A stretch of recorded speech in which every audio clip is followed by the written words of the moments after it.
Friends, welcome our channel. আজ ঠান্ডা তো পড়েই গেছে। তো ব্যাপারটা হচ্ছে এখানে এখন পাহাড়ি এলাকা বলে খুবই জোর ঠান্ডা পড়েছে। তো তার জন্য কিছু ব্যবস্থা নিয়েছি পাখির, সেগুলো দেখাবো। আর কি কি করা উচিত এই সিজনটায়। খুব ঠান্ডার জন্যই একটু হিটে রাখতে হবে আর কি সব পাখিগুলোকে। আর হিট না পেলে ঠান্ডা লেগে গেলেই এক্সপায়ার হয়ে যাবে, কিছু করার নেই।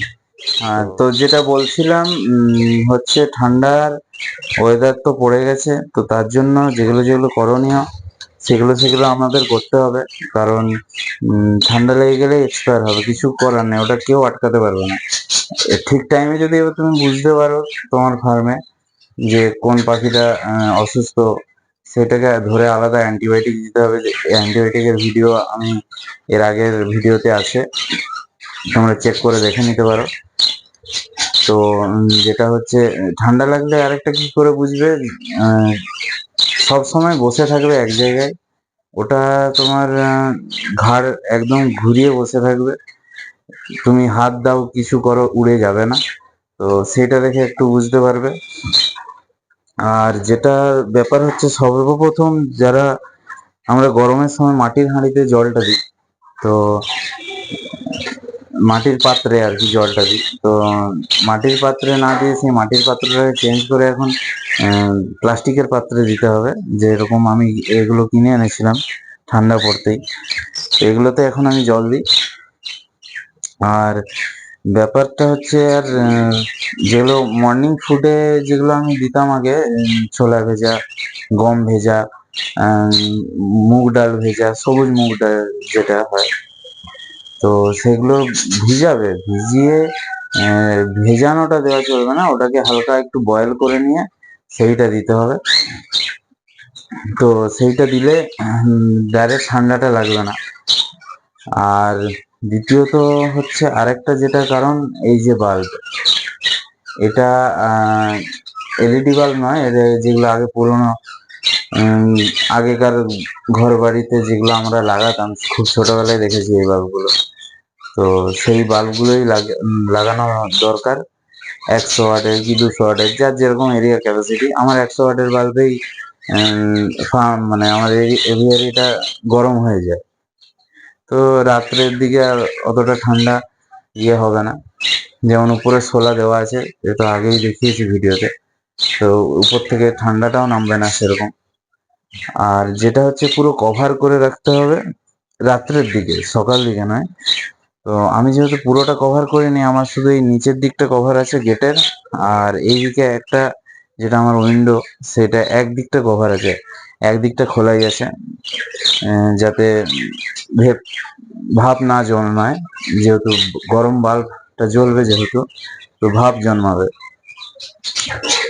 আর দ্বিতীয়ত কারণ হচ্ছে, যেটা দেওয়া দরকার, এখন ধনে পাতাটা দেওয়া চলবে না, আর তুলসী পাতাটা প্রতিদিন সকালে দিতে হবে। ধনে পাতার বদলে এখন পালং শাক আর মেথি শাক, এই দুটো দেওয়া খুবই দরকার। শরীর হিট রাখবে পাখিগুলোর, তো হিট রাখলে ঠান্ডা লাগার চান্সটা খুব কম থাকবে। আর বাচ্চাদের প্রসেসটা আমি দেখাচ্ছি, বাচ্চাগুলো কত কি বড় হলো। এইখানে যেটা আমার প্রথম বেবিগুলো, প্রথম ফার্মের যে বেবি, সেই বেবিগুলো অনেক বড় হয়ে গেছে। আর বাকিগুলো তো আছেই। এখানে যেটা সেই নতুন বদ্রিটা কিনে এনেছিলাম, স্প্যাঙ্গেল বদ্রি, সেটা খুব তাড়াতাড়ি আন্ডা লে করবে। আর ওখানে তো লাভবার্ড বসেই আছে, দেখা যাক কবে আন্ডা দেয়।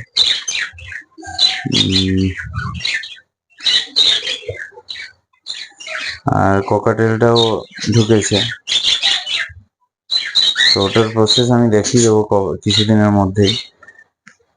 আর এখন বিশেষ করে খাবার দেওয়ার টাইম হয়ে গেছে, ওই জন্য সব চিৎকার চেঁচামেচি করছে, একটু নয়েসের প্রবলেম হবে। আর যেটা লাস্ট যেটা দেখানোর দরকার, খুবই সকালে এক টাইম যেন রোদ পায়, ফার্মের ভেতর যেন এক টাইম রোদ ঢোকে। আমার পুরো একদম দুপুর দিকটায় ঢোকে না, আমার ওই বেলা 12টার পর থেকে রোদ পায় ফার্মটায়, একদম যতক্ষণ না সূর্য ডুবছে ততক্ষণ রোদ পায়। আর এগুলোই একটু আধটু।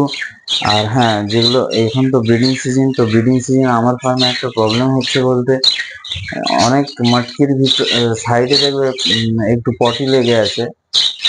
এই পটিগুলো লেগে থাকার কারণ ভিতরে যখন পটি করছে বেবিগুলো, সেটা শুকোচ্ছে না।